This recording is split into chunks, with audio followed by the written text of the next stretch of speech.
ए चलो देखो तो इधर कौन चैप्टर है, चैप्टर 4 कितना, कौन सा, द्विघात।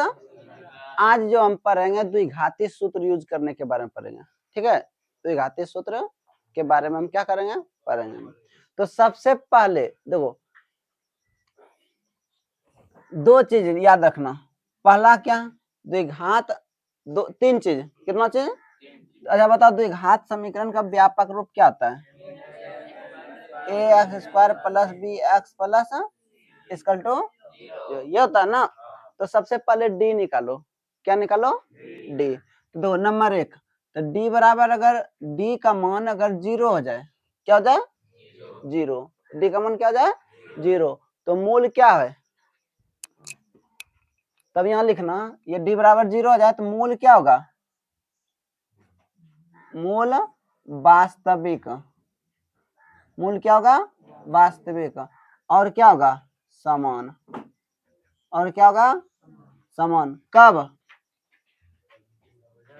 जब डी बराबर क्या निकल जाए, 0, जब डी का मान 0 हो जाए, 0 के बराबर हो जाए, तो क्या होगा, मूल वास्तविक और समान होगा, क्या होगा, मूल वास्तविक और समान, कब, जब डी का मान 0 हो जाए। तो इसके लिए एक फार्मूला होगा, मूल तब क्या निकलेगा, जानता है, x बराबर -b/2a और -b/2a, ये फार्मूला लगाएंगे, कब लगाएंगे, जब डी का मान 0 हो जाए, डी का मान 0 हो जाए तब कौन सा फार्मूला लगेगा, -b/2a -b/2a, कब निकालना है, जब दो डी बराबर क्या हो जाए, सुनो इससे सूत्र भी, इससे जो है ऑब्जेक्टिव भी आते हैं और हिसाब भी पूछते हैं, ठीक है, द्विघाती सूत्र यूज करने बोलेगा।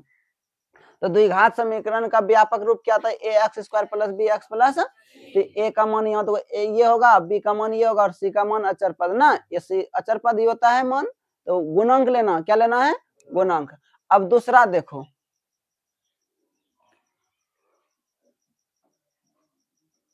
दूसरा अगर d का मान बड़ा है किससे, 0 से, d का मान अगर बड़ा है किससे, 0 से, तब क्या होगा, मूल वास्तविक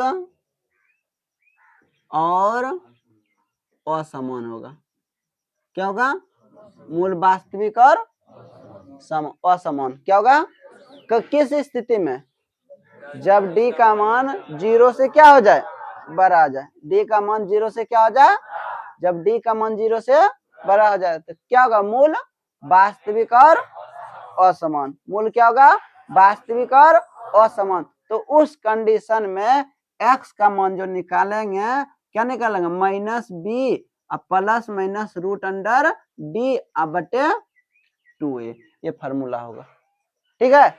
अगर ये नहीं लिखेगा तो क्या लिखेगा जानता है, या -b प्लस -√b²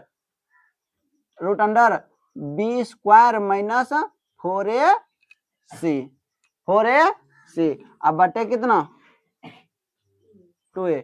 अब बोलोगे कि सर ये d होता है क्या, d निकालेंगे कैसे, तो निकालने के लिए भी हम तरीका बताते हैं, ठीक है। तो d, तीसरा क्या है, तीसरा क्या है, जब d का मान छोटा हो किससे, 0 से, जब d का मान छोटा हो किससे, 0 से, तो मूल अस्तित्व में नहीं है, जब मूल अस्तित्व में नहीं है तो क्या उसका मान निकलेगा, नहीं निकलेगा। ये तीन चीज फार्मूला, तो मूल अस्तित्व में नहीं है, मूल अस्तित्व में नहीं है, जब मूल अस्तित्व में नहीं है तो उसका मान निकलेगा, नहीं निकलेगा, क्या नहीं निकलेगा, मान नहीं निकलेगा। ये तीन चीज याद रखना और तीन चीज से ये चैप्टर क्या हुआ, खत्म।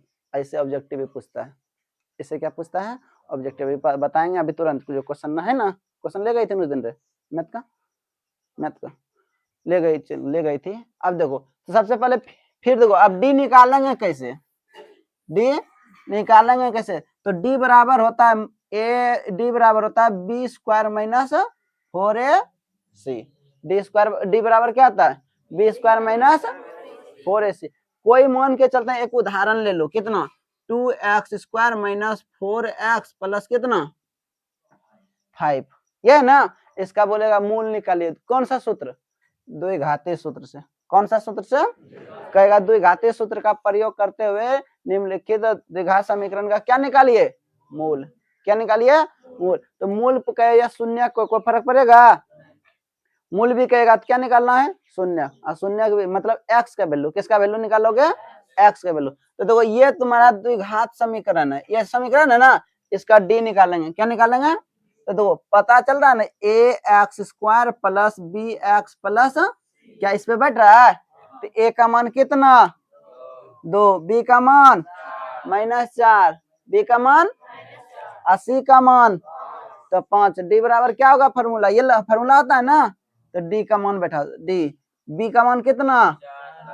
-4 का -4 गुना a का मान 2 गुना b का मान 5। तो 4 चौके -4 दूना 8 पंचे 40, 40 में 16 घटेगा कितना बचेगा? माइनस। बताओ इसका मूल निकलेगा? कौन बोला? हाथ उठाओ, हाथ उठाओ और बोलो। और मान निकलेगा कि नहीं ये पहले बता दो। ये तीनों में से एगो नियम लागू हो गया है। कौन सा नियम लागू हुआ है? अरे पागल तना, ये 0 से छोटा है कि बड़ा है? पहले बता। तो छोटा है। 0 से क्या है? छोटा है। तो ये अस्तित्व में है? जब अस्तित्व में नहीं तो मूल निकलेगा?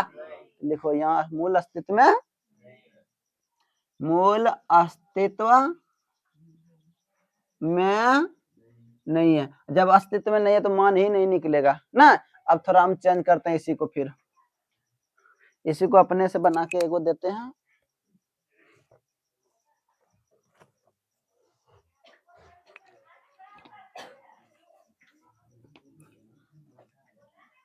देखो एगो फिर देखो समीकरण क्या है? x² प्लस 5x प्लस कितना 3 इक्वल टू 0 इक्वल टू कितना 0। तो कौन सा सूत्र लगेगा? d बराबर क्या होता है? b² minus 4ac। तुम बताओ इसमें a का मान कितना है? हाँ x², a का मान x² है, सही बोला। तब क्या होगा? 1 होगा। उसका हम अभी तुरंत बताएं क्या लेना है? गुणांक लेना है। क्या लेना है? गुणांक। तो b का मान बता तुम रे कितना है? b का मान यहाँ देखो, इसमें से बताओ b का मान कितना है? द्विघात समीकरण का व्यापक रूप क्या होता है? ax² plus bx plus c होता है। क्या ये दोनों मिल रहा है ना?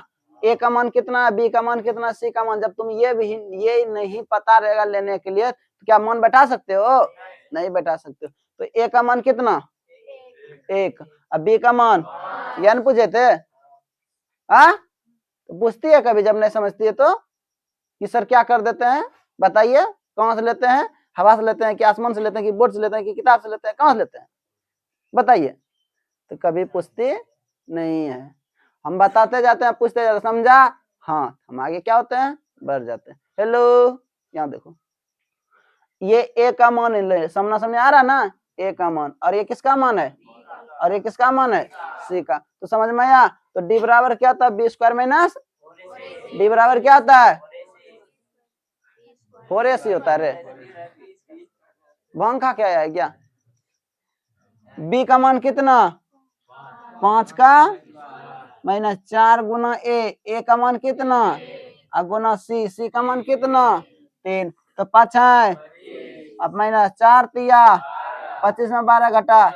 तो बताओ d क्या है? बड़ा किससे? d से क्या है? d बड़ा है किससे? तो बताओ कौन सा सूत्र लगेगा?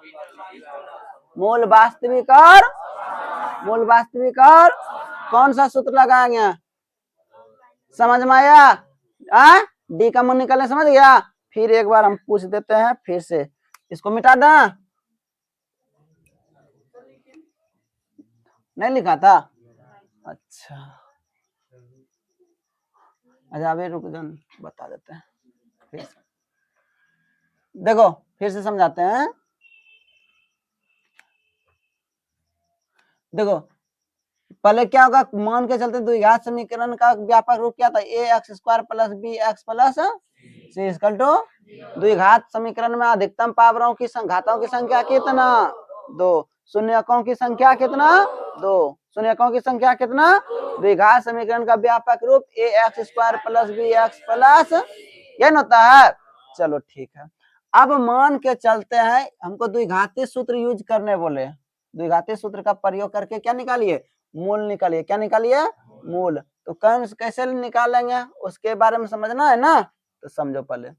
तो सबसे पहले ये 1 नंबर होगा, ये 2 नंबर होगा, ये 3 और ये 4, 4 की जरूरत है नहीं पड़ेगा। डी निकालेंगे, क्या निकालेंगे डी। तो डी बराबर फॉर्मूला क्या आता है, तो डी बराबर क्या होता है, डी बराबर बी स्क्वायर माइनस 4ac ये होता है ना। तो पहला, दूसरा हो गया ये, अगर डी का मान बड़ा हो किससे, अगर डी का मान बड़ा हो किससे, तो मूल क्या होता है, मूल जो है मूल वास्तविक होगा, क्या होगा मूल वास्तविक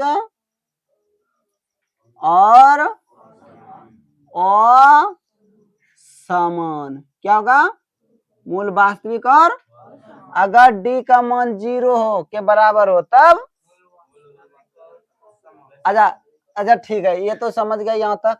जब डी का मान 0 से क्या हो बड़ा हो तो कौन सा सूत्र लगेगा बता सकते हो, मूल, ये सुनो प्रकृति है, ये क्या है, अब सुनो समझ लो, बर्तवार आता है देहाय तो समय आता है ना, बोलता है कि फलना की बेटी कहनो छे, फलना के बेटा कहनो छे, ऐसा कहता है ना।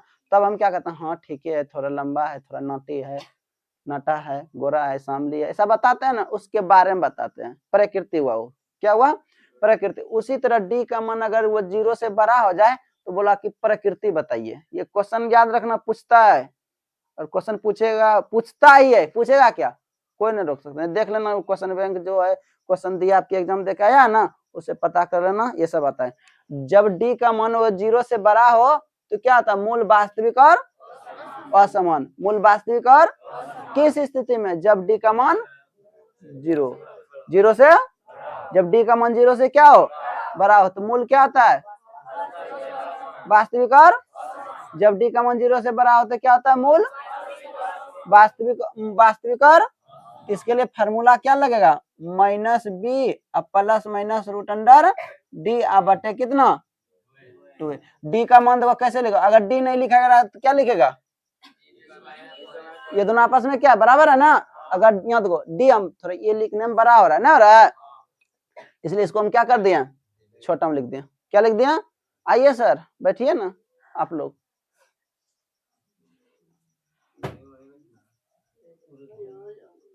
वहां जाओ बैठो घूम के से। तो कहाँ आधा घंटा में पढ़ा दिया, कितना बजे टाइम है,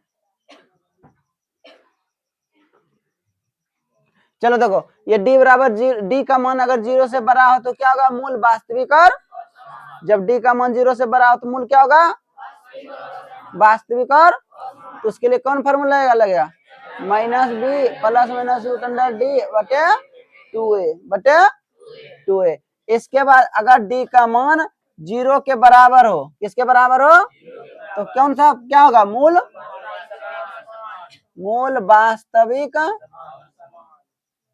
वास्तविक और समान, क्या होगा मूल वास्तविक और समान। तो इसके लिए फार्मूला क्या लगा x बराबर माइनस बी बटे 2a और माइनस बी बटे 2a, इसी को 2 बार लिख देना ठीक है।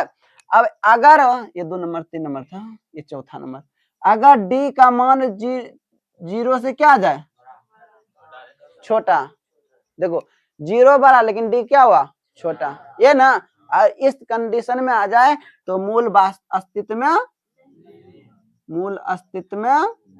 और जब मूल अस्तित्व में नहीं है तो क्या उसका मान निकलेगा, तो ये मान ही नहीं निकलेगा, क्या नहीं निकलेगा मान नहीं निकलेगा। किसी को दिक्कत किसी को, अगर किसी को दिक्कत है तो बोल सकते हो, नहीं तो अभी हिसाब इसी पर स्टार्ट होगा। कोई दिक्कत, चलो उतरो।